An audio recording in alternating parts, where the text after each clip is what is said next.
सच्चिदानंद भगवान की, सद्गुरुदेव भगवान की, आनंद कंद भगवान की। परम श्रद्धेय तत्वविद ब्रह्मनिष्ठ परम तपोमूर्ति आप्तकाम परम निष्काम श्री कैलाश मठ के परमाचार्य स्वामी जी का वंदन स्मरण करते हुए वंदनीय अर्चनीय हमारे तपोमूर्ति वयोवृद्ध स्वामी श्याम चैतन्य जी महाराज, वंदनीय आचार्य वृंद श्री भालचंद्र शौचे जी, विनय जी, शिवम जी और आज त्र्यंबक से पधारे हमारे अमित देवकुटे जी, सभी भक्तवृंद और आज के यजमान, पहले प्रतिनिधि स्वरूप थे लेकिन वो यजमान नहीं तो पूर्णता हो गए यजमान, हमारे ओंकार नाथ जी, सभी विद्यार्थी वृंद, बाल वृंद। आप कई दिनों से सत्संग चर्चा स्वामी जी से सुन रहे हैं, बीच में थोड़ा बहुत हम भी कुछ प्रयत्न करके बता रहे हैं। कल आपने शून्य का महत्व सुना। शून्य भगवान ही है, परमात्मा ही है। विष्णु सहस्त्र नाम में शून्य भी भगवान का नाम आता है। शून्य जहां सब कुछ परिसमाप्त हो जाता है, सच्चिदानंद। बौद्ध धर्म तो शून्यवाद पर ही है। आपको बताया था भगवान ने गीता में जीने की दो ही निष्ठा बताई है। लोकेस्मिन् द्विविधा निष्ठा पुरा प्रोक्ता मया नघ, ज्ञान योगेन सांख्यानाम कर्म योगेन योगिनाम। अस्मिन् लोके द्विविधा निष्ठा, दो प्रकार की निष्ठाएं हैं, दो प्रकार की वृत्ति हैं। या तो मान लो परमात्मा को, मानना भक्ति हो गई। भक्ति कर्मयोग के अंतर्गत है। अगर कर्मयोगी हो तो भगवत समर्पित, भगवद अर्पण कर्म करने लगो, आपका कर्म उपासना बन जाएगा। और ज्ञान की निष्ठा वाले हो तो फिर ज्ञान में तो न करते तुम न कर्माणि लोकस्य सृजति प्रभो, न कर्म फल संयोगम स्वभावस्तु प्रवर्तते। ज्ञान में तो कोई करता है नहीं, परमात्मा नहीं करता तो आप कहां से करता हो। नादत्ते कस्यचित् पापम न चैव सुकृतम विभु, अज्ञानेन आवृतम ज्ञानम तेन मुह्यन्ति जन्तवः। न कोई पाप करता है ज्ञान में, न कोई पुण्य करता। नादत्ते कस्यचित् पापम, ये भगवान कह रहे हैं, हम नहीं कह रहे। न तो संसार में कोई कुछ भी पाप करता है, न चैव सुकृतम विभु, न कुछ अच्छा करता है। तो फिर ये होता क्या है? बोले अज्ञानेन आवृतम ज्ञानम। जो आपका ज्ञान है वो अंधकार से, अंतःकरण के प्रदूषण के कारण ढक गया है और आप उससे मोहित हो रहे हैं। तेन मुह्यन्ति जन्तवः, और जो मोहित हो रहे हैं उनको जंतु कहते हैं। देखो हमारे आकाश शर्मा जी आ गए, अरे इनके लिए क्या कहना है। इन्होंने पूरा 1 महीने श्री केदारनाथ जी में स्वामी जी के सानिध्य में इतना बढ़िया अनुष्ठान किया है, अर्चन किया है। बड़े पुण्यात्मा हैं, ये सौभाग्य सभी को नहीं प्राप्त होता है। अभी आए हैं, उनके लिए भगवान से खूब खूब मंगल कामना। तो अज्ञान के कारण जैसा है वैसा दिखता नहीं।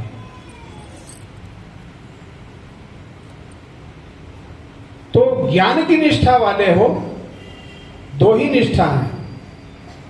तो अपने अंतःकरण की शुद्धि के लिए आत्मान्वेषण कीजिए, आत्मनिरीक्षण कीजिए। क्योंकि ज्ञान के साधन में भी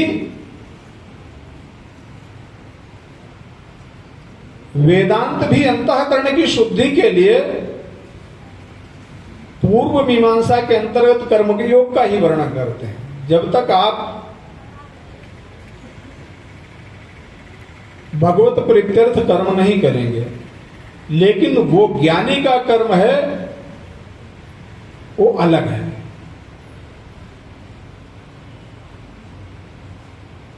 जो कर्मयोगी है वो संसार में प्रवृत्त है, सांसारिक कर्म करता है, वो संसार के कर्म उसके उपासना बन जाए, इसके लिए वो सावधानी पूर्वक करे। और जो ज्ञान योग की परंपरा में उसके लिए योगारूढ़स्य तस्सैव श्रमः कारणम उच्यते, उसके श्रमदम आदि ही कर्म है। समदम उपरति तितिक्षा समाधान श्रद्धा आदि ये 6 संपत्ति है। स्वामी जी 6 संपत्ति आपको बताते हैं।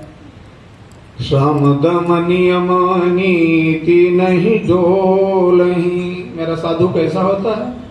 तो गोस्वामी बाबा ने कहा कि समदम नियम नीति नहीं डोलही, परुष वचन कबहू नहीं बोलही।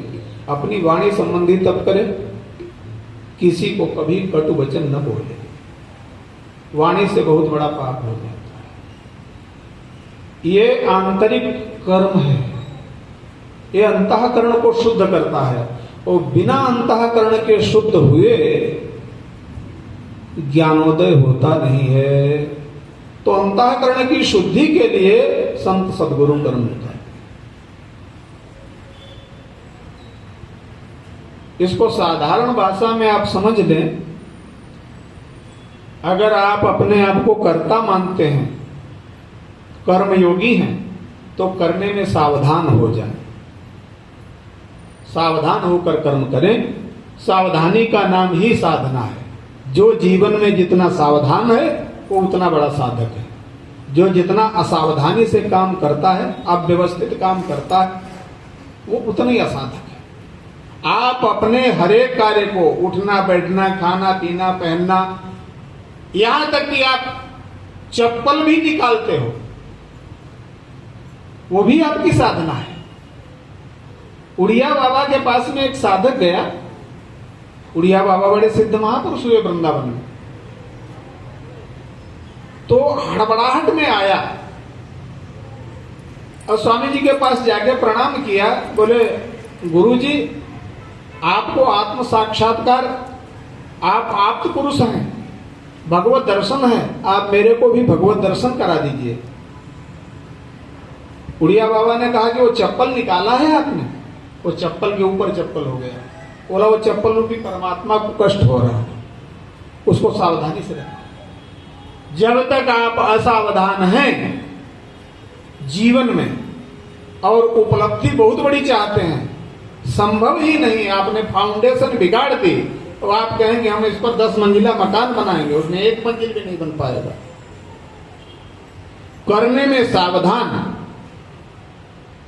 अगर कर्तापना है, आपके कर्मयोगी हैं, तो सावधान होकर कर्म करिए। और यदि भगवान कर रहा है, मैं करता नहीं हूं, तो फिर होने में राजी हो जाओ। जो करने में सावधान है और भगवान, अगर हम करता नहीं, परमात्मा तो जो कर रहा है उसमें राजी हो जाओ। राजी हैं हम उसी में जिसमें तेरी रजा है। ये समर्पण है, ये शरणागति है। यद्यपि ये कहने में विचित्र लगता है, लोग समर्पण में भी हैं, शरणागति में ही हैं, क्योंकि हम अपने बिना, अपने पुरुषार्थ से कुछ भी नहीं कर सकते, किंचित भी कर्म नहीं कर सकते। किंचन कर्म क्रियते उसमें आता है। भगवान के संकल्प के बिना किंचित मात्र भी कर्म करने में हम सक्षम नहीं। हमको कोई व्याधि हो जाए, हमारे आगे कोई अव्यवस्था हो जाए, यहां तक कि मैंने कई बार कहा कि सर का बाल भी टूटे तो हम नहीं रोक सकते कि वो बाल लगा रहे। जब हम एक साधारण सी चीज को, साधारण सी होने वाली घटना को परिवर्तित नहीं कर सकते हैं, फिर ये समझ लेना चाहिए कि जो भगवान चाहता है वही होता है। किया अभिमान तो फिर मान नहीं पाएगा, होगा प्यारे वही जो श्री राम जी को भाएगा। परमात्मा करता है, वो होता है। तो आप कितनी बुद्धिमानी करो, कितना आप प्रयत्न लगा लो, आपके करने से कुछ होगा नहीं। तो फिर क्या करें? तो प्रमाद नहीं करो। प्रमाद ही मृत्यु, प्रमादो वही मृत्यु। होगा तो भगवान की कृपा से ही, लेकिन फिर भी आप मानव जीवन दिया है, मत्वा कर्माणि सीदन्ति इति मनुष्यः। आप विचारशील हैं, आपको मानव जीवन मिला है बड़े भाग्य से। इसका सदुपयोग इसी में है कि विचार कर कर्म करें। पशु नहीं विचार कर सकता, पशु भोग योनि है, वो अगर धूप में बंधा है, धूप लगती रही तो वो छाया में नहीं प्रयत्न करके जा सकता। इसलिए जो व्यक्ति जीवन में जितना सावधान है वो उतनी ही अच्छी भगवान की उपासना कर रहा है, वो उतना ही भगवान का भक्त है। तो हर काम को, हर व्यवस्था को सावधानी से करें, और सावधानी से करने से जीवन में क्या होगा, आपके वैराग्य उत्पन्न होगा। सावधानी से किया गया कर्म ही धर्म बन जाता है, और जब धर्मानुष्ठान बनता है तो धर्मस्ते विरति योग ते ज्ञाना। धर्म से वैराग्य को उपलब्ध होंगे और परमात्मा में योग हो जाएगा। ज्ञान मोक्ष प्रद वेद बखाना। और जब परमात्मा में योग होगा तो तब स्वयं योग संसिद्धा कालेन आत्मनिविन्दति। तो परमात्मा इस अंतःकरण में, जब अंतःकरण पवित्र हो जाएगा, तो जैसे शीशा होता है उस पर धूल जमी हुई है, और धूल हम साफ कर देते हैं तो प्रतिबिंब झलकने लगता है। ऐसे ही अंतःकरण जब पवित्र होता है तो फिर परमात्मा झलकने लगता है उसमें से,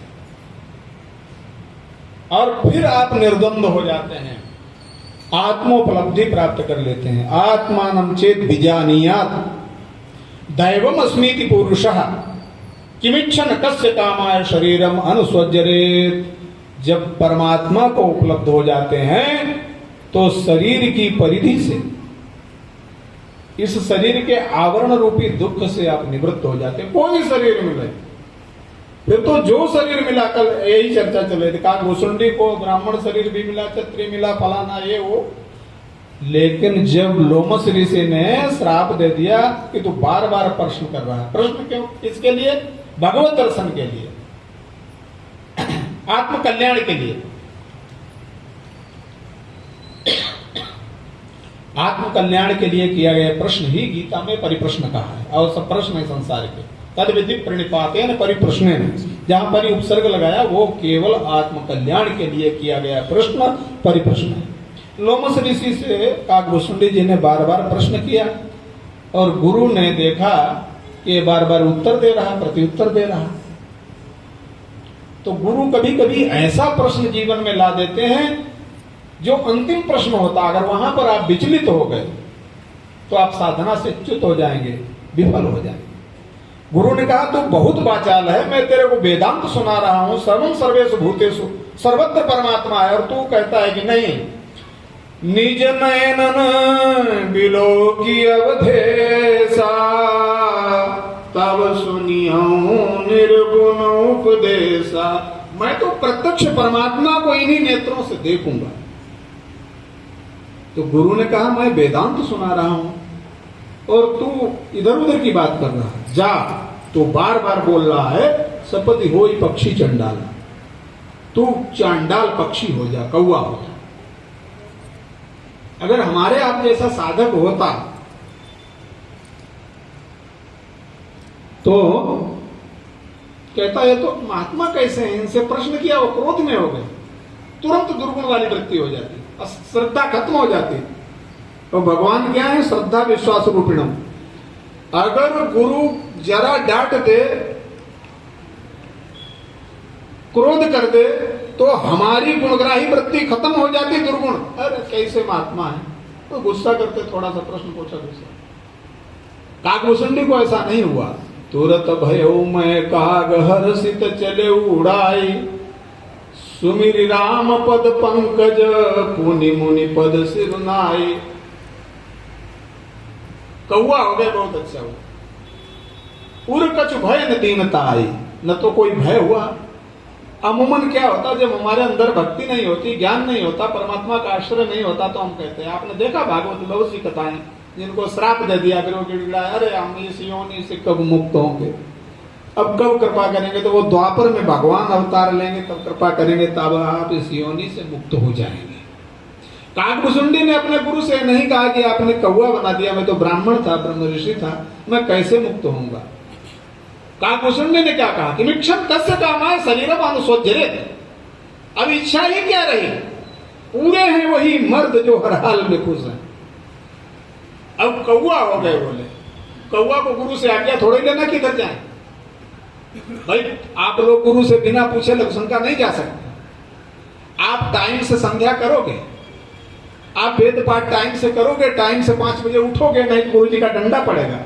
तो कौवा को गुरु से पूछना नहीं है, कौवा को संध्या नहीं करना है, कौवा को पीला सोहला नहीं पहनना है, भस्म नहीं लगाना है, और ज्ञान में कोई फर्क नहीं।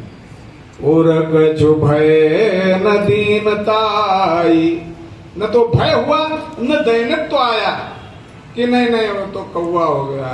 कि विक्षण कस्य काम आए, शरीर की परिधि से निकल गए। आत्मान चेत विजानियत, परमात्मा तत्व को उपलब्ध हो गए। गुरु ने कहा अब तुम पास हो गए। इतना कहने पर भी जिस साधक के अंदर क्रोध नहीं आया, दुखे सुनुद्विग्नमनः सुखे सुविगत स्प्रिया, दुख आने पर जिसके चित्त में उद्वेग नहीं उत्पन्न होता है, और सुख आने पर स्प्रिया नहीं रहती है कि ये रहे या न रहे। बीतराग भय क्रोधा स्थित धी मुनिरुच्यते, ऐसा साधक जिसकी बुद्धि स्थित है। ये स्थित प्रज्ञ के लक्षण बताए भगवान ने गीता। तो भगवत भक्ति का यह फल कितना बढ़िया है। कोई कितना श्राप दे और चाहे कोई कितना आशीर्वाद दे, आप कूटस्थ हो जाएंगे, आप आनंद में आ जाएंगे। न कोई भय होगा कभी, न कोई दीनता। ये भगवत भक्ति का फल है, इसलिए भगवत भक्ति के लिए प्रेरित करते हैं। काकभुसुंडी ने कहा मेरे कुछ नहीं चाहिए, मैं आनंद में हूं। और इसलिए जब गरुड़ जी ने पूछा कि भाई ये शरीर में रहते रहते आपको कल्प कल्प हो गए, कितनी बार भगवान के अवतार हुए, उन्होंने कहा दे कि जब जब राम मनुज तनु धरहि, चारु चरित नाना विधि करहि, तब तब अवधपुरी में जाऊं, बाल चरित बिलो के हरसाऊं। जब भगवान त्रेता आता है और भगवान अयोध्या में अवतार लेते हैं, तब तब मैं अयोध्या जाता हूं और उनकी बाल लीला में शामिल होता हूं। अब बोलो भगवान कई बार गए, अब कई बार लीला स्मरण करके अपने धाम को गए और कई बार अवतार ले ले। काकभुसुंडी जी वही क्यों बोले, यही तन तात भगत में पाई, इस शरीर से परमात्मा की मैंने प्राप्ति की है, भक्ति की प्राप्ति हुई। और संसार में आप समझ लो, सोई पावन सोई सुभग शरीरा, सोई पावन सोई सुभग शरीरा, जो छल छाणी भजिय रघुबीरा। जिसमें परमात्मा से प्रेम हो जाए वही शरीर सुभग है, वही पवित्र है। इसलिए भगवान की भक्ति एक बार कभी सिद्ध हो जाएगी मानव जीवन में, वो तो सदा के सदा के लिए हो जाती है, क्योंकि यह अविनाशी है। अविनाशी तो तद्विद्धि ये न सर्वविदम ततः। ये भगवान का अविनाशी विद्या है, अविनाशी स्वरूप है। एक बार उपलब्ध हो जाएंगे फिर पुनः उससे नीचे नहीं आएंगे।